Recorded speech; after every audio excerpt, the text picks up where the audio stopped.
Okay, well, it's my pleasure to introduce Bonnie Carroll. I think she needs no introduction for most of the folks in this room and on the Zoom. We have roughly an equal number of people on remote on Zoom and here in the room, which is interesting.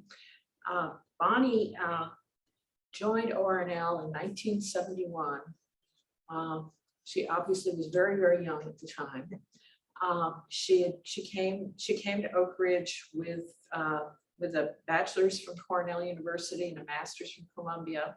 She started work as a librarian at ORNL, but she quickly branched out of pure library work to a variety of information management work, and ended up leaving ORNL, I believe in like 1978, when she went into the private sector, then went to work for the federal government, and finally, and not finally, but then ended up in 1987 founding the company Information International Associates, which she ended up selling in 2018, at which point she had 300 employees. Clearly, she had a vision for the power of information that most of us would not have shared. But she has been a really dynamic contributor in the area of information for many years. I'm not going to read her whole resume. You all have access to it, I believe. And I'm looking forward to hearing about the history of what she did and why she did it, and how it came about. She's been an amazing contributor to the power of information. Okay, we got the demasking going on. All right. And my goodness, thanks. You're putting me between Iverson and Dongera, right? Two highly technical people who are going to stimulate your technical brains. I am not going to stimulate your technical brains, but I'm going to tell you some stories. And when Carolyn asked me to do this, I said, oh, sure. It must have been 6 months ago. Oh, sure. We picked the May. And of course, whenever you say, oh, sure, it comes down to 2 weeks before and you go, oh, yeah. And so I tried to figure out what really she wanted me to say to you. She talked about entrepreneurship and the company and things like that. But I felt like for you people who are friends of ORNL, and most of you are retirees, and I grew up with most of you, having been here for 51 years. So I tried to think of something that might be more interesting. And I came up with the power of information because I believed it from the very beginning. An early ORNL spin-off company and the development of the new world of open science and open data. So next, oh, I can do it. Never mind. So here's the outline. And Carolyn asked me about 50 questions, and I fit them into all of these things. Carolyn, I am answering every one of your questions. Maybe not well, but I'm answering them. So I'm going to talk about the ORNL years, a little bit about conceptually the development of an entrepreneur, because there are questions, what's an entrepreneur and all of that. Then actually starting a company. Then I'm going to divert out to science and technology and what was happening in the world of scientific and technical information in the face of changes in science. And then I will go back to, so what was IIA as a result of all of that? I have some sample projects at their time because Carolyn said, well, what projects we were proud of, what were some good projects? Then I'm going to talk about the exit, and then I'll talk about some lessons learned. That's a lot to do. I have a lot of slides. Some of them I'm just going to go over. When I told my husband how many slides, hi Roy, how many slides I had, he goes, no, he's on Zoom. No, everybody looked for him. No, he said, you can't do that. So we'll see if I can or I can't. That was my first challenge. Okay, so you heard a little bit about my bio, but I'm going to connect it back with these other themes.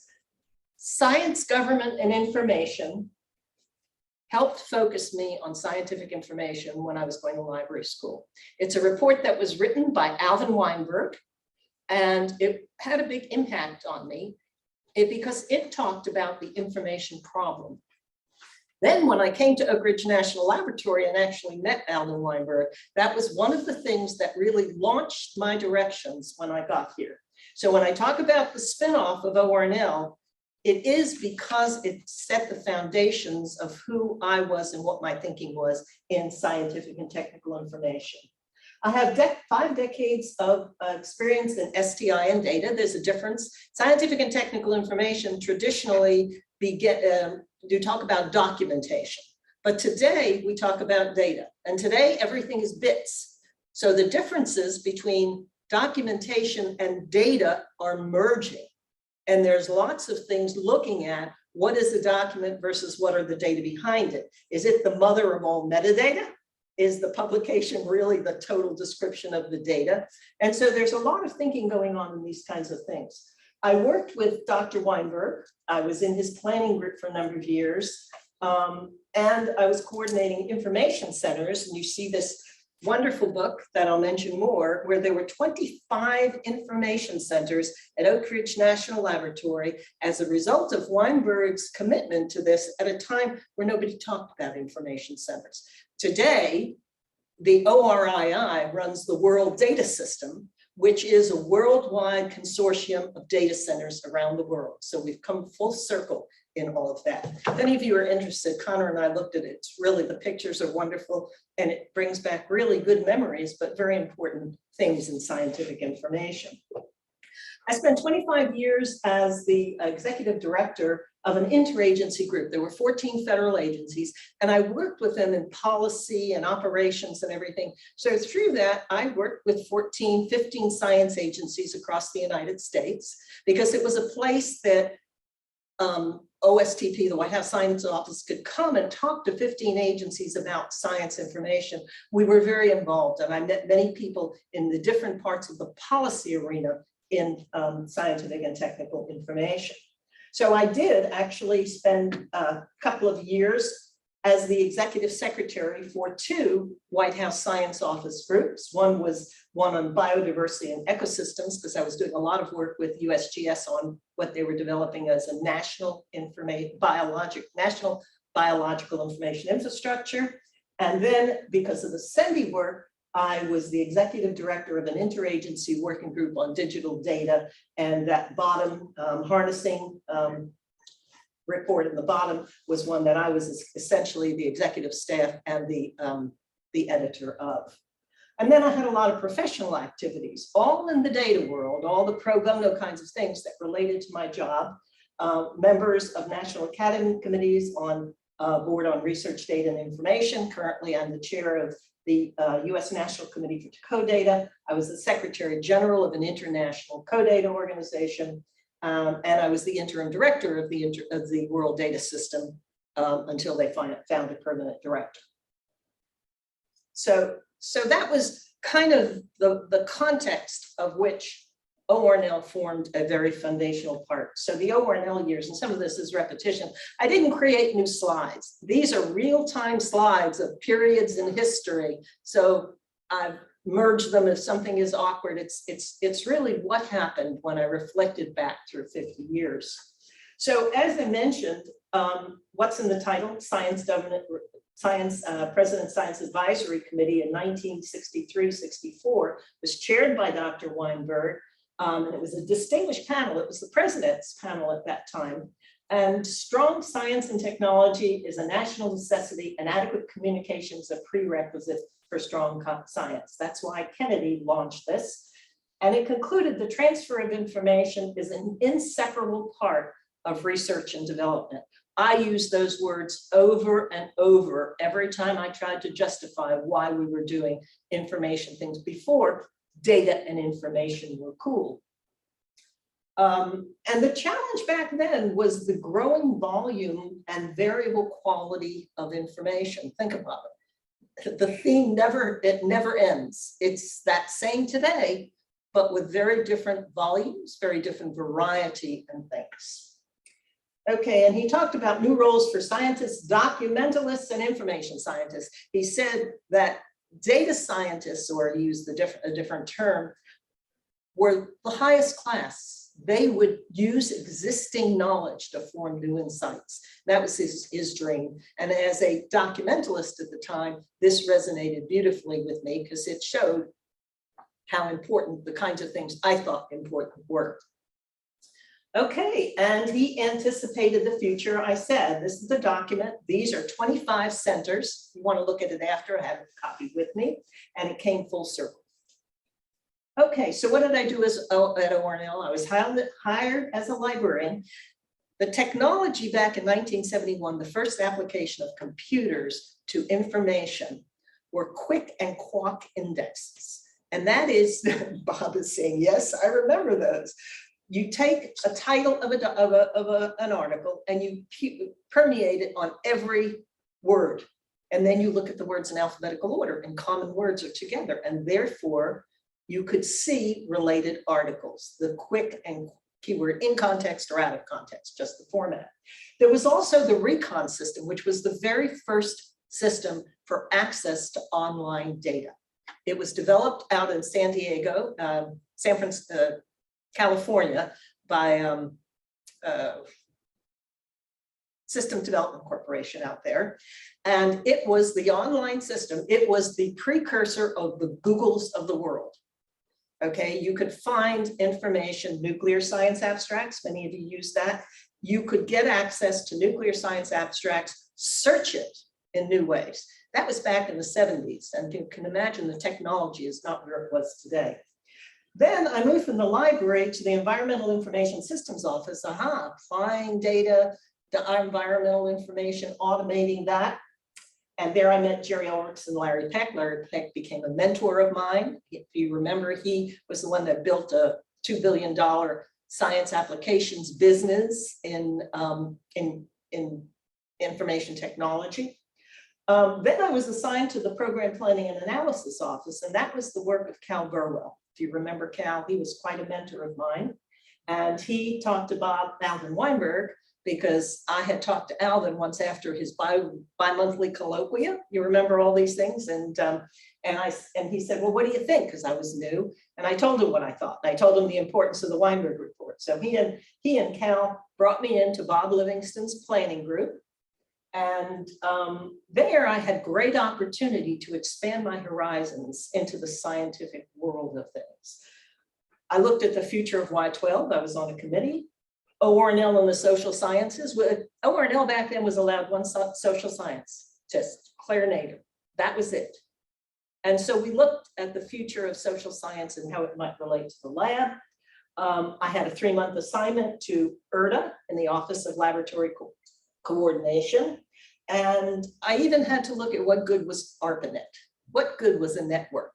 And so all of these things helped to form the foundation of things that came up many times in the future. And then I ended up as the assistant to Chet Richmond, who is the associate director for Environmental and Biomedical Sciences. Chuck, you probably remember him. And I became the Information Center Coordinator, and thus the document on information centers. Why did I leave? As a woman, as a non-PhD scientist, there was really no place for me to go at ORNL. And apparently at age 30, I still had aspirations. So the development of an entrepreneur. I didn't go directly into entrepreneurship. I went to the private sector, to Franklin Research Center, which exposed me to the industry that IIA became. I went to then back to DOE because they were all about information, to the Office of Scientific and Technical Information, its predecessor names. Then I spent 7 years there. I had a 7-year itch apparently back then. And then I went to the private sector and I went to another government contracting company. It was an 8A, and these things are significant in the business that I was in. Every business has their own keywords and everything. 8A is minority company, and the guy was big on information systems and way to manage. So I learned a lot of tools of management of a government contractor organization. Why did I leave there? Nowhere to go. So did I always aspire to be an engineer? What's the engineer's story? It's not always what's in the bio. Odd things come into play. Genetics, family, environment, chance. Genetics, no. Family, well, maybe. Family, environment, no. My mother was a teacher. My father was a traditional engineer. There was not an entrepreneurial bone in my family's spirit. Chance. I think a lot of it is somewhat chance. I wanted to be a gym teacher at some point. So I had a strong voice and I was a big team player. I was a librarian, and there I learned the structure of knowledge and the structure of inquiry. And those things really had held me in good stead. So what's a step-by-step decision to be an entrepreneur? So I was working as a consultant when I was unemployed for an interim period. And then I had to decide to create a business or to say consultant. And the considerations are, if you stay a consultant, you get cash now. You probably make more money coming in your first few years, okay? But if you become a company, you build equity. So you're building for the future. You may not take any salary the first 2 years, but you're building equity for the future. So that's a kind of a big decision point that you would make. I had a client, a personal client, somebody I consulted for, said, Bonnie, I need 2 more of you. I need somebody that has your skills in the information business. And that's when actually I started the company. So taking responsibility for other people's lives, you have to make that decision. If you become an entrepreneur and build a company, you have to decide you're willing to take responsibility for other people's lives and take the risk in a way different than if you're an employee in a larger company. And the first layoff you ever have to make is a real reality. So once you make some of those decisions, it's set. You have to continue growing depending on the market you're in. And so, but what are the first questions that you ask an entrepreneur? Many young people, particularly young women, come to me and say, you know, talk to me about being an entrepreneur. And there's the first question: what are your goals and what's your exit strategy? In terms of the goals, do you want to be rich? Do you want to be famous? Do you want to have a legacy? What excites you and what is your passion? And you have to answer those questions in order to know whether you really want to go this way. And then what is your exit strategy from the very beginning? Do you want to sell the company and make money? Do you want to do a merger? Do you want to do an ESOP and have your employees own it? Go back one, sorry. Have your employees own it. You want to leave it to the next generation. You know, you're only there for a finite year, in that number of years. Even 30 is a lot. Then what do you want to do in the end? And you have to ask these questions. So it's a eulogy, not a resume. So you think about entrepreneurship and you think about starting the company. And what I thought about is, what's the founding DNA? It's based on the founders. And there are 2 ways to go. Some people start companies because they're technical and they love their technical thing. And they can be based on personal expertise, which is kind of services, or they can, or intellectual property because you're making a thing. Or you can be a financial person and you go into business based on the numbers. And if you look at entrepreneurs, there are 2 different ways. Around here, they're mainly technical entrepreneurs. But some people, after the first one, become financial entrepreneurs. They get the taste of what it's all about. They no longer, that they'll take another technology that it's not something they know, but they know the numbers. And those are very 2 different. But I think success in the end, you have to have a little of each. So if you start technical, you have to be financial. If you start financial, you get technical pretty soon. Then there are different markets you can play in. You can play in government services, and that's federal, state, local, and they're different. You can play in a commercial market, you can play in a nonprofit market, and you can have different products. You can have services or you can have physical products. And those things relate to intellectual property and the sale and the value and things of that sort. So starting a company, and I was reflecting on it. It was very interesting. I was 40. Okay, today, the young people, you start when you're 12, you know? I mean, the lemonade stands of yore are now electronic whatever apps that kids are doing. So it's kind of an interesting thing to think about. They're starting, people in college, they're pressing entrepreneurship. So what I did is I was technical based on personal experience. I went into the government services business. And we look to build value in branded methodology, certifications, quality kinds of criteria in the company. Okay, now I'm going to divert to science and technology, and I've got to hurry up, and how that impacted things, because I think this is kind of more in the technical line. So if you were Rip Van Winkle and you woke up, technological change, types and volume of content, interoperability, everything is on steroids. I found this old thing, it ended in 2013, but just think about it.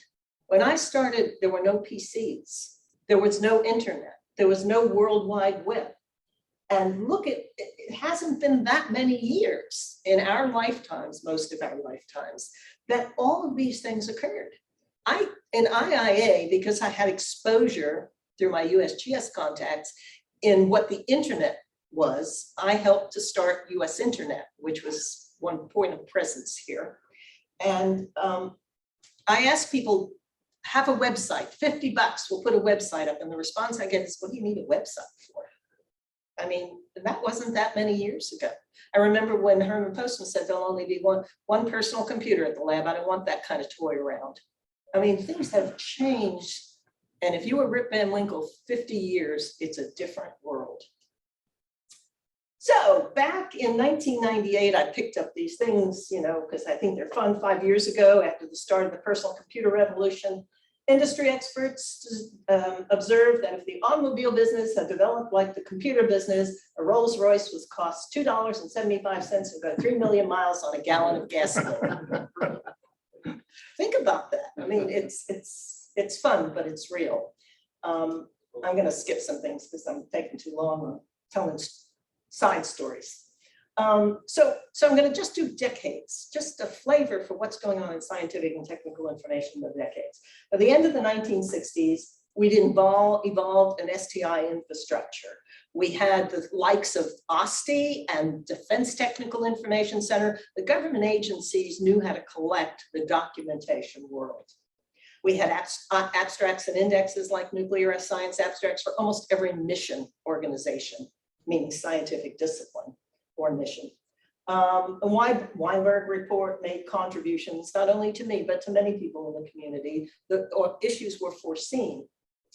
1970s, then there was a need for a new generation of information systems. There was a National Science Foundation report by Arthur D. Little, which says we have to transform from information systems to decision support systems. Forces are technological push and user pull. The needs of our age are in crisis management and decision-making, the need to integrate STI and societal information. I'll tell you, these are the exact themes today, but the technology is different. The attitudes are very different. So these are implemented in very different ways. Aids and insights into new information. That was Weinberg's original thought. If you have the data, you should be able to make insights. By the 1980s, the themes were dealing with the crisis of information overload. Remember, Weinberg report also dealt with the crisis of information overload, but now we're really talking about the crisis of information overload. In 1983, there was a science article that said information and ability, that shows that the information availability is increasing more rapidly than our ability to absorb it. Okay, it's been the case very much, but now it's become visible and important. Due to the effectiveness of electronic systems, too much relevant information. This is in the 80s, the World Wide Web is in the 90s. I mean, these same themes come up in different contexts. With technological advances, the problem is not magnified. The Internet of Things wasn't even an idea back then. Algorithms for quality discriminations are not yet developed. Interesting predictions. This was actually in 1993. As we go in, this is Paul Peters. He was a very famous guy in the information world.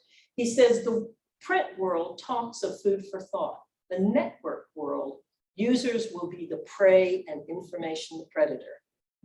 Think about the recommendation systems we have today. And this was like, people laughed at this back then, and it has come to pass. And all of the thinking about this is a world that I worked in. Not that I created any of these things, but in the policy realm, I worked with federal agencies, and that fed back into what IIA did. By 1999, we're reinventing ourselves. The scientific and technical information programs are redefining their missions. Publishers are questioning these abstracts that they used to do. because now we have the World Wide Web. So what do we need? Do we have to do indexing, or do we just do free text searching? I don't know if that means things for people that used to have to use keywords. Now it's a free for all. Computers understand, they can do things. Authors are experimenting. We got the World Wide Web, so people aren't only publishing in journals anymore. They're publishing on the web. Federal agencies start to say, wait, you can't publish on the web. You still have to go through all kinds of processes. So a lot of things were changing. Very important in the world I worked in, user expectations were changing. The digital native, you've heard about the digital native. The next generation is the digital native. We're the digital immigrants. So we have to learn things. They don't come naturally to us, which has, and most of the government officials are of the immigrant kind of environment. So they have to be trained in thinking about things carefully. And then there was more Madison Avenue, Wall Street, science and information, commodities, somebody's. Okay, in the 2000s, are you, well, data intensive science. I think everybody knows of data intensive science. This is a product of the 2000s, and Jim Gray at Microsoft envisioned that. And what he envisioned is the fourth paradigm of science is data science. Paradigms 1 to 3 are empirical science, scientific theory, theoretical science, computational science, and then there's data science. And this became a big deal in the information and indeed in the science world, and data intensive science became important. That is the book that was written after his death. He died suddenly and unfortunately, but Tony Hay, who's been an advisor to ORNL, got together people and contributed to the book called The Fourth Paradigm. Okay, and then the paradigm in STI began to shift. Science was shifting, scientific and technical information was shifting, increasing commercialization.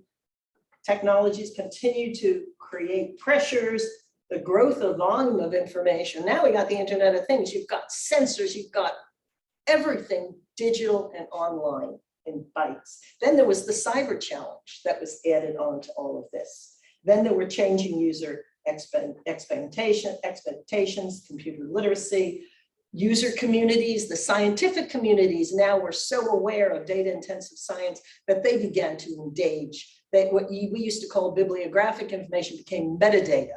There isn't a scientist in the world now that isn't using the word metadata fluently. Okay, that was a major change. That wasn't the case when we had the old nuclear science abstracts, energy database, Chem abstracts, things like that. But there was a lack of coordinated information policy and leadership still.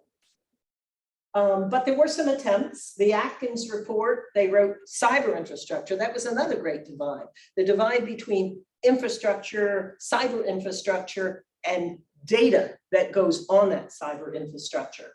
And for the first time, Dan Atkins, in a fairly important report, wrote, as part of the infrastructure, you have data, and data has to be considered part of the scientific infrastructure. And so that report was very important. I had a lot of interaction with Atkins and other people at the time. Now, as National Science Board, a few years later, they wrote about long-lived data, enabling research and education in the 21st century. Then, why do we care? Remember, I was on this interagency working group for digital data in the White House Science Office, and there are all these great words, empowered by an array of new digital technologies. Science in the 21st century will be conducted in a fully digital world. Data are not consumed, the ideas and innovations, but are endless fuel for creativity, et cetera, et cetera. So there's a technology push and a data intensive science pull in the future. The harnessing report, if anyone wants to take a look at it, is here. I was the executive staff, so I was the editor of that report, and that was quite an interesting experience. But that had a lot to say to the scientific community, at least in the policy world. Our Sputnik moment. President Obama, in his State of the Union, said, maintaining our leadership in research and development is crucial. We must invest in innovation, education, and infrastructure. STI is in focus for the 21st century. Obama opened up the concept of open government, open access, open science and open data. Why? Because it's all digital. So it's ubiquitous. It's democratizing, okay? Because everyone can get access to it that has a computer. In March 2012, the White House had this big R&D, data R&D initiative. Big data was launched. I don't know, some of you might even remember that. Just a sense of, well, I'm going to skip this. This is things about the numbers that just were compelling. So the Large Hadron Collider, you have all worldwide information in 1 year is, what does it say, 6 exabytes, 5 exabytes. What is that? Well, if 5 exabytes is equivalent to 1/2 million new libraries, the size of the Library of Congress every year. I mean, these things were exciting.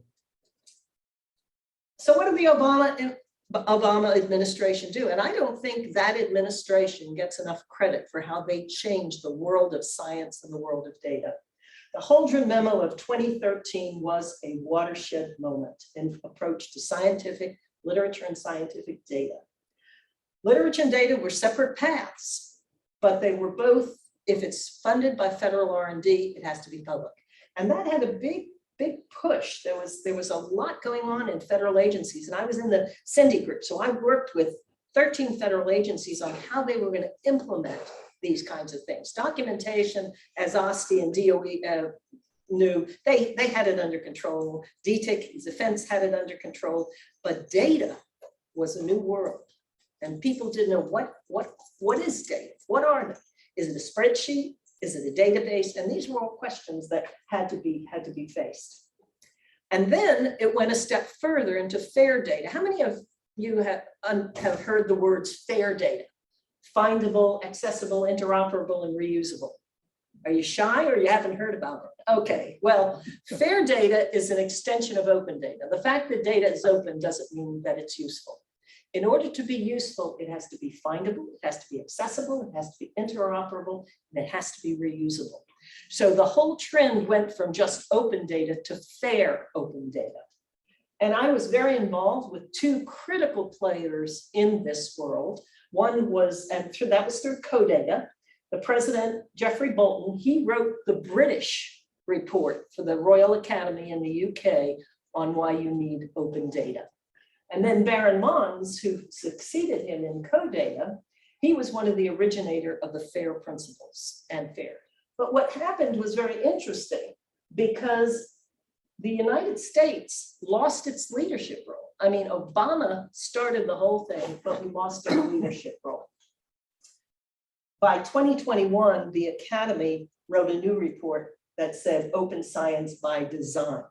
So we're trying to get back into some kind of a leadership capacity, but Europe has completely taken over and China has found out and they are all over it, okay? All right, so that's the context. So time check, I gotta hurry a little bit more. What was the IIA then? You have the context. I was involved in all of that. I come and try to run a company. And although a lot of the projects we did were not directly related to this, like pure information technology, but in my mind, these things were all very related. And that's kind of the vision of a CEO, how they relate. So IIA is, this was written in 2009, because you can't talk about IIA, it's different. It changed many times, but this will give you a glimpse into how it changed and what happened. It was founded in 1988. It's a woman-owned small business. Woman-owned is important because the government has programs for minority 8A, for women-owned and things like that. So if you're in the government services market, you have to know about all these things. Unfortunately, bad news is women didn't have any advantages in the government procurement world, which is how you sell your product, until I forget what year, but it was 25 years after I started the company. And in fact, the competition were the set-asides for other organizations in many cases. I also highlighted in Oak Ridge, Tennessee, because Oak Ridge is a great community in some ways. The political relationship, how, you know, one of the congressmen actually helped me get a program funded in Washington, the US Geological Survey. It was a great program. He supported it. And so the relationship between a small town, Oak Ridge, who has active, involved congressman really has a positive impact. I know some people go out for the companies and get things, but this was for an agency, which of course came back to us because we were working with them. We were leaders. This is how we presented ourselves: leaders in scientific and information lifecycle management, innovation. We had SBIRs. At that time, we had 200 employees. Clearances is very important in this industry, of things to have. We were ISO certified, so we had a lot of quality certifications. The ISO was the first. We had people all over, but some of the Western things were a result of one contract. We were actually running libraries on Air Force bases, and the ones in the West, this was kind of at the height of lots of places. We actually didn't have, they were people on site in those places. We didn't have our second office in Washington until much, much later. We were based in Oak Ridge, and then we had people on government sites, including, I'm sorry, go back, including Germany. We had people, one more, in Germany and the United Kingdom. So we were running training programs for an Air Force bases. We were basically the client side of big military personnel systems. So there was that connection there. Okay, so how do we present ourselves? You heard all these things swirling around in the little mind here. And we said, we do policy and strategic planning, which was my role. And actually, as a CEO, I direct charge, meaning I work on projects, not on business. It was 70% of the time for the first 20 years of the company, because I didn't want to give that up. I stayed in there. So other people had to manage a lot of the business, but that was my personal preferences. Then we're information technology, and then we have knowledge organization and management, and we do data exploitation. And I'll tell you a little bit more about those things later. So that's how we presented IIA.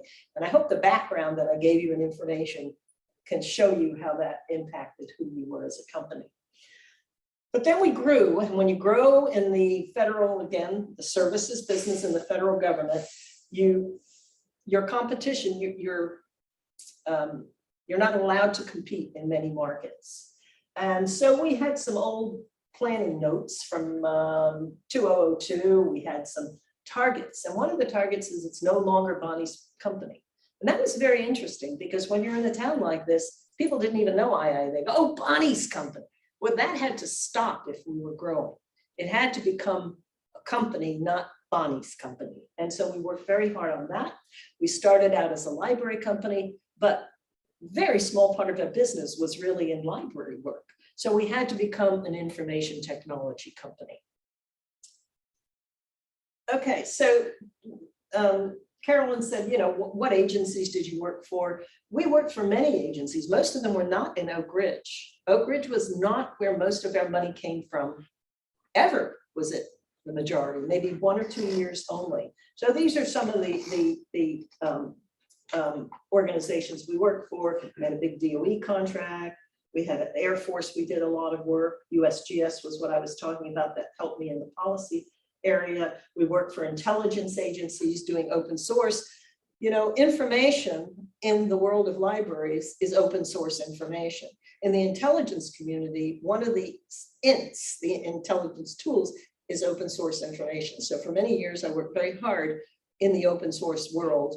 It goes in and out of favor. Sometimes open source is disregarded, and other times it becomes very critical. Okay, so what happened was, in order to not be a library company, and because we wanted to bid on a big technology project, this is part of the entrepreneurial thinking that you have to learn when you're a technical person.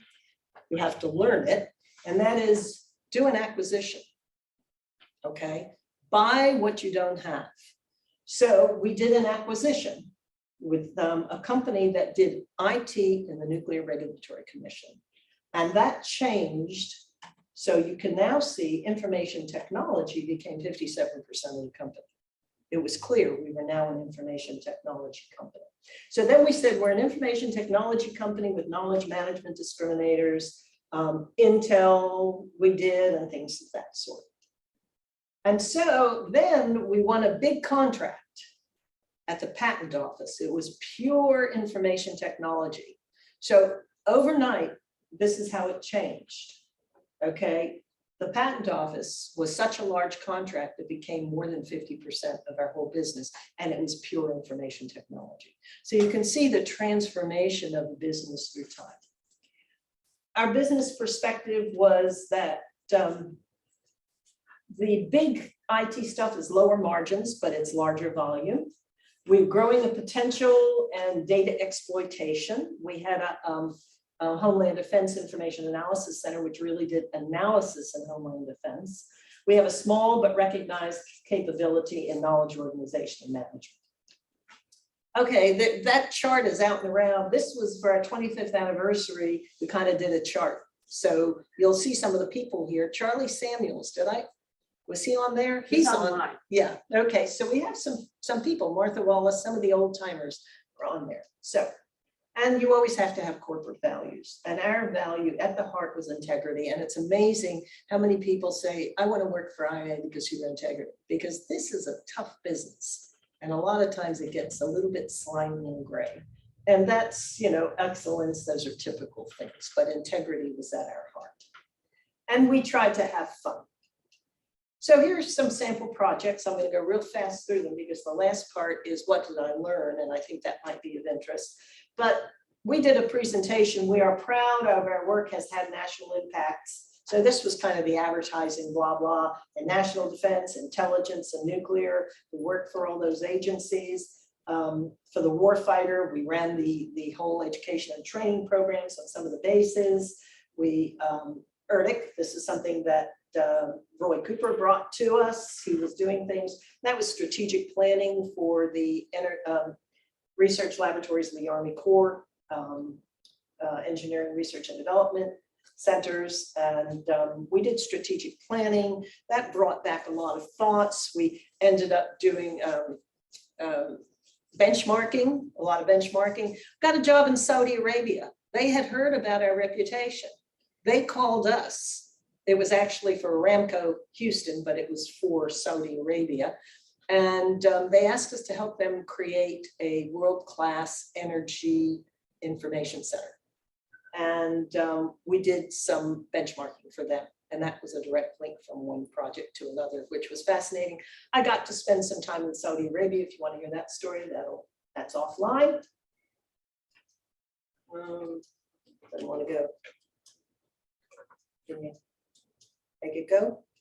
Oh, back one, or Pardon me? back one? I don't know. Oh, no, that's okay. Go to the next one. We worked at Arnold Engineering. This was some of the things we did for the intelligence community. We sent somebody to China to go to a conference to learn everything they could open source on Chinese underground construction. That was an Intel community effort. We also did over 200 studies around the world of medical infrastructures around the world. In case we had to send troops in harm's way, they wanted to know blood supplies, they wanted to know doctors, where they got educated, all those kinds of things. We did 200 of those studies. And then we did some interesting work for the Marine Corps. We had one woman, June Crow, who was a little bit crazy. She went to Jordan. The job was, what are the land ownership rules and regulations in Jordan, particularly in regard to women? So she actually hired people in Jordan, and she couldn't go door to door, but they went door to door. And she did a PhD thesis on that. It wasn't a PhD thesis on land ownership in Jordan. So that we did also for the intelligence community. You can imagine how they might want to use that. We did some things in national disasters. We worked on the National Biological Information Infrastructure. We actually, when Deepwater Horizon with the oil spill, we actually set up a way to bring all their documents together. So we had all these kinds of things that came in. Of course, nuclear, we did work for the IAEA. This was through OSTI, where we were looking at how to re-engineer the International Nuclear Information System, the contents, the metadata. We did some work for Y12 and the Nuclear Regulatory Commission. We ran their infrastructure for many years, so we're a large part of their infrastructure. Okay, the exit. Centennial, why Centennial? Well, the reason I exited was I was 70 years old and I had the company for 30 years. And if you wanted to take it the next step, it was a big commitment for 5 more years. And I said that wasn't what I wanted to be doing for the next 5 years. So this is typical. We went to market, they say. We had an investment bank, and they this is the way they represent the company. I'm not going to go into that because this is a summary. Well, there's a next summary slide. But remember all the things we did. This was the pyramid. At the bottom, we had a very large IT program. We had a data management program, data analytics. As you go up, it's kind of higher, more expensive, higher intense skill work, and then policy and planning at the top. So that's kind of how all these things came together in the exit. And this is who we were as a company, differentiated IT, transforming, you just say all these wonderful things, but you can see all of this coming together, deep knowledge of customers. We had many customers for 25 years.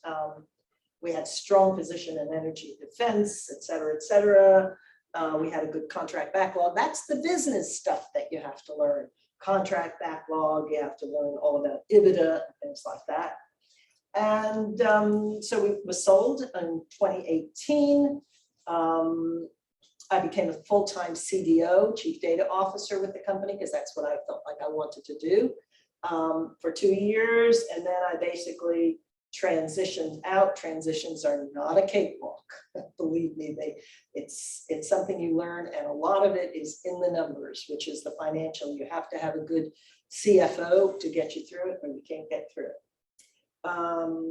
And so now I'm working hard. My technical swan songs, I'm still basically pro bono doing one thing, and then the World Data System, which I transferred. So what do I have? I have more money than time. What are my lessons learned? Okay, so the question always is, you were a woman entrepreneur at a time where it was hard to be a woman in business world. Have things changed? Yes. There are many more role models. Questions lost to the past. Remember Golda Meir? I guess everybody in this room can remember Golda Meir. This was a poster. Yes, but can she type? And that was a word that was applied to women all the time. And now look at these faces here. So have things changed? Do we have new mentors? Absolutely. You hear a lot of the importance of mentors, climbing the ladder, mentors, and jumping hierarchies. I mentioned Alvin, Bob. Stan Holloway was somebody who was in the, he had a business of all, I mean, it was a trade association basically, who helped me a lot. Bob Van Hook, he helped me a lot too. He knew a lot. I knew Bob back.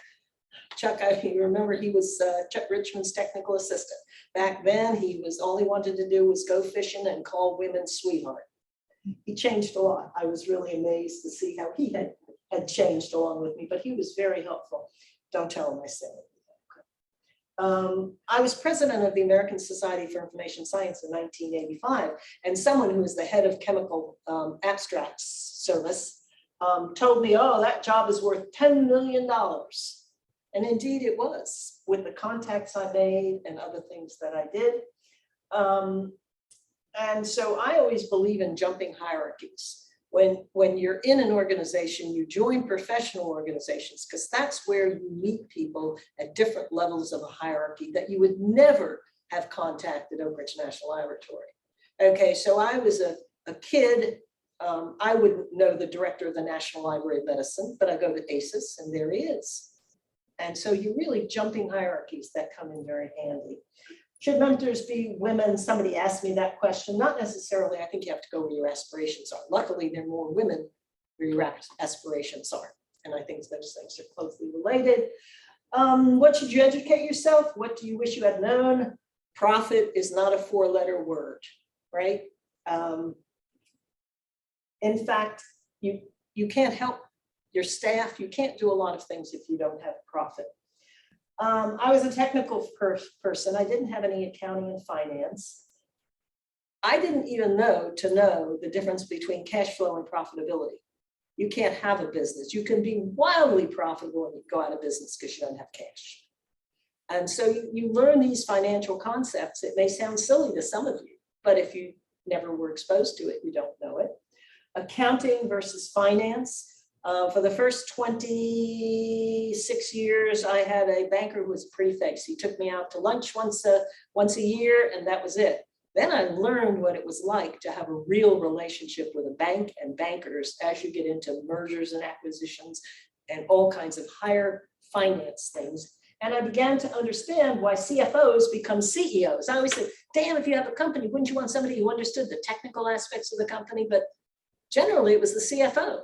And once you get this experience, you learn that. It's the opposite for business people. Okay, you come in knowing all this stuff, and then you have to learn the technical. And what's the best thing about having your own business? You can make your own decisions. I didn't realize, I always said, well, I could go back to work for somebody. It's hard. It's really hard. You make your own decisions and you face your own consequences. What's the worst thing? You have to make your own decisions and you weigh the risks and you take the downside consequences of everything. So you build something strong. I got to see the world, which is another story that I didn't go into much, but lots of recognition, but you make decisions about other people's livelihoods, and that's not easy. What about the challenges and opportunities for success? The challenges, can I really let go? That was the hard thing for me, is to let go and see that other people had to do those jobs. I tried to do everything and you can't scale that way. Opportunity, you have to hire people smarter than yourself. And I thought I would, of course, but you really don't do that. It's really very hard. You have to realize that you're the conductor, but you don't play the instruments. And that's a hard thing to realize. So what are the resources? Perseverance, you got to keep going. You have to dream big. You have to have a passion. You can see my passion for information, I think, and it really has been and was what a lot of IA was about. And you have to create the culture you want. And this is kind of talked about the culture, but this is also something we talked as our mission statement. We want to innovate, astound our customers, grow together, challenge the world through knowledge, and have fun. So what lessons have you taught? You have to somehow be humble. You don't ever do it alone. You have to be proud because it wouldn't have happened without you. So is it worth it? And my conclusion is 80% of the time. And the question of the month on the internet in 1993, before you ask me questions, this is a question to you. In what month will the number of bytes run through the internet exceed the number of atoms in the universe? Remember, this was before the World Wide Web was common. And this question was the question in the information community that was asked. Anybody know? Well, I went and looked up how many damn atoms are there in the universe, right? Does anybody know? Well, I found this article that says they're between 10 to the 78th and 10 to the 82nd atoms in the universe. I have no idea how many bits run through the internet. So with that, that's the story. And Roy, I finished on time.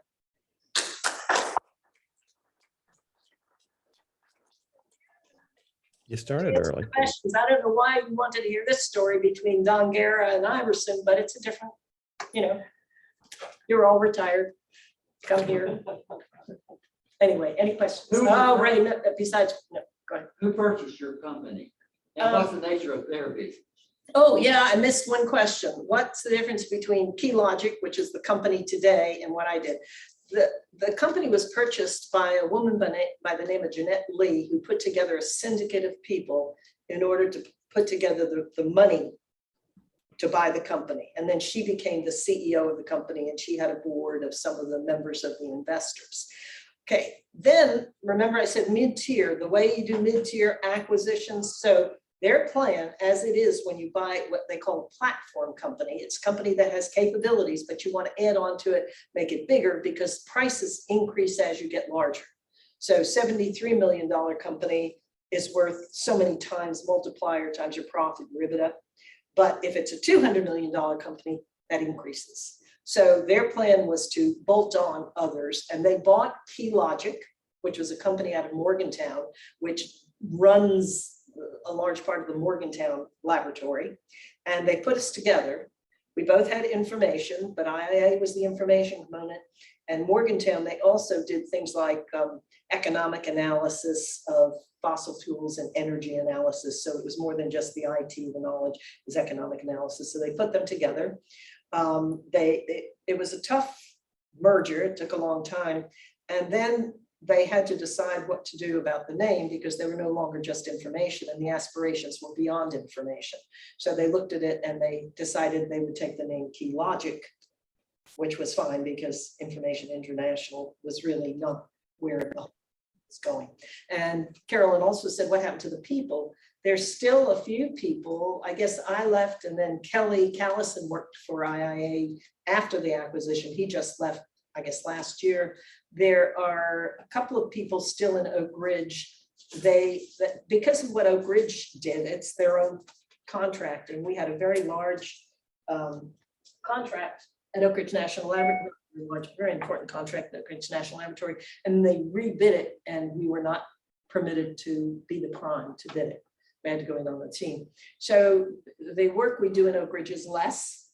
And so the office was downsized, but there's still a group of about 15 people here in Oak Ridge. We never had the majority of people in Oak Ridge, but we had a bigger presence in Oak Ridge. Most of our people are on the government sites. So we had 150 people, a little under 150 in the patent office in Washington area.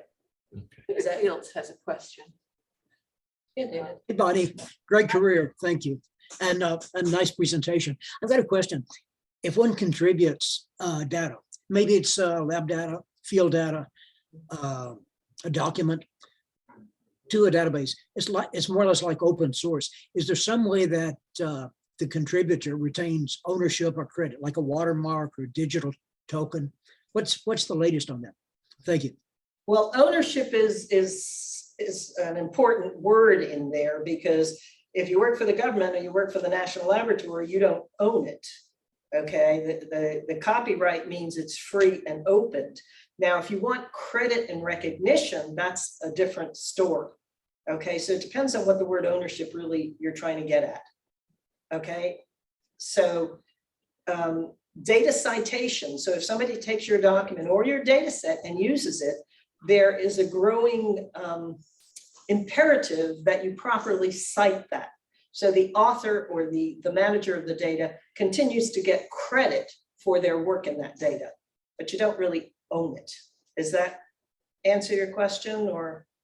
Oh yeah, that's helpful. Yeah, there's still an owner, as you point out, when we're at the lab, that the actual ownership is by the lab or university on a contract. So ownership in the intellectual property context in the government, it's free, it's public access. So you don't own it, but you should get credit for it. Yeah. Yeah, that brings up the international question. The Yeah. US government owns it, but there may be other governments that we prefer don't. But I guess that's taken care of. An agency prerogative. And there's lots of reports and thinking that have gone on about that. You know, the use and it has always in the past come out that openness is better than closeness, even if, you know, you're letting China know what you're doing. Now, there are limits to that, the World Trade Organization, and there are problems with China taking things that they shouldn't take, but that's a whole different question. Yeah, I can't. Fred Peretz here. David, an adjunct to your question, besides credit, is credibility. Yeah. And making sure that the source of data is clear so one knows to what extent it's worth relying on. That, you know, metadata is kind of the key to data. It tells you about the data, and well, fair data helps to do that, but provenance within the metadata, there's a lot of work being done on how you define provenance, which gets to the heart of that question as well. And not only publications, because they, you know, you have retractions and things like that, but look at data sets that change. How do you determine the provenance when people take pieces of data sets and put them and combine them in other data sets? So the whole concept of provenance becomes very important, and that's reflected in metadata. And I can't see people because my eyes are bad, so I can't see. I was going to say that was Fred's question was basically mine in a way. The question I have is accuracy of data. as scientists, we publish papers in open literature, and when you see a publication, it's had 3 or 4 other scientists taking pot shots at it, and turning it down. And I would say that maybe in that FAIR, F-A-I-R, you should put another A in front, accuracy, make it A fair. Well, there's been work about that, very much focused on reproducibility of science, because there was a big blah blah to do about the reproducibility of science. And the Academy again did a long-term study, a very good people on scientific integrity and the reproducibility of science. And I can go look up that report. It's called, I don't know, look up reproducibility in science, National Academy, and you can get to that report. It's a very, very well done report addressing the accuracy and the reproducibility issues for sure. It's a big question today. And that seems like a significant challenge in that we've lost the human element in validating data. That the traditional thing is to have peer-reviewed journal articles, and now you can post your article on the internet, or post your data, and the user can't tell what validation there is for that information. Yeah, there's a lot of interesting things in the world of information. We look at you scientists and we do a lot of studies of what's going on there. And you talk about peer review. Peer review isn't always the most objective thing in the world. And there's a lot of studies that show that, and shows when you put up preprints and you have the whole community making comments, even like a Wikipedia, that kind of crowdsourcing things has certain, so all of these things in this new paradigm, and this everything is digits and everything all these questions are being studied in the scientific information world to try to make sense of it. And now the scientific world is very much more involved than it used to be in the information world. So, but overload and all of that accuracy, you saw it. It was looked at in the 60s, it was looked at 70s, 80s. So, but look at how far we've come. I mean, you can look at the glass half full or glass half empty, I guess. And to me, we couldn't get White House Science Office interest a bit in information back 30 years ago. And now they have 4 committees on it. So yeah. Chuck. Now, Bonnie, you have a lot to be proud of, both personally and professionally. So great talk. But the A of your fair is accessibility. And how do we ensure that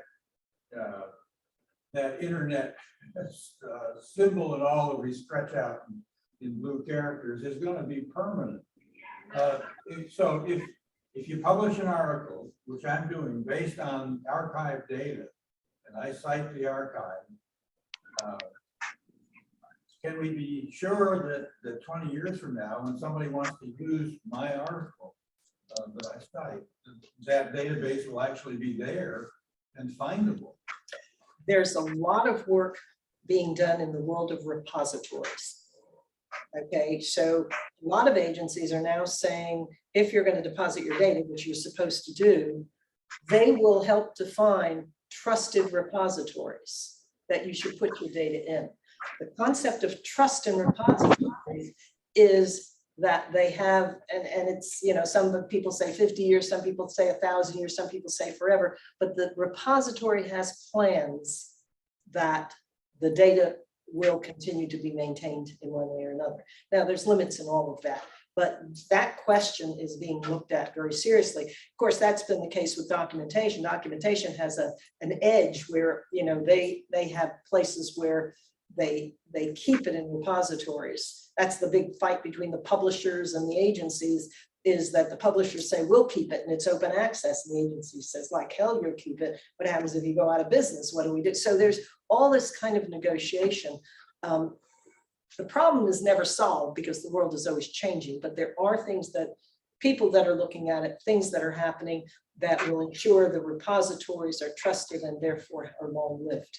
And there are criteria for that. So if you look at the World Data System, in order to become a member of the World Data System, you have to get certified through, my brain just missed, there's a certification process. You get certified by a special process, and in that, it is how do you maintain the longevity of that data. So That's a very important question. It's being looked at. It's not solved, but advances are being made.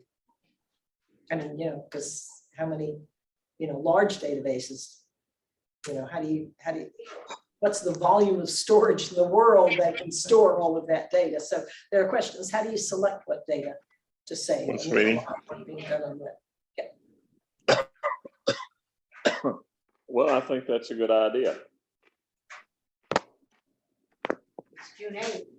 I do too. That place June 10th. Yeah. Well, see, he can't get out of court, which I'm sure he will. Can we have somebody on Zoom not muted? Not So- muted, not muted. Okay, then. Well, I'm happy to talk to anybody about data. And if you want to take a look at the old ORNL Information Center, some of the pictures are just priceless, including me when I was 30 years old. Some other people are in here. It's really quite fun. And if you're interested in this report, which I'm very proud of, and anyway, the slides can be available. They're not really public slides because some of them have stuff on things, but any one of the reports or anything, you can Google them and find out. I had a couple of the citations, but they're old, so they're not necessarily where they once were. So, yeah.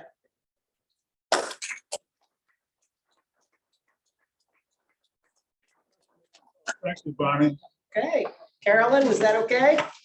I covered a lot of her questions.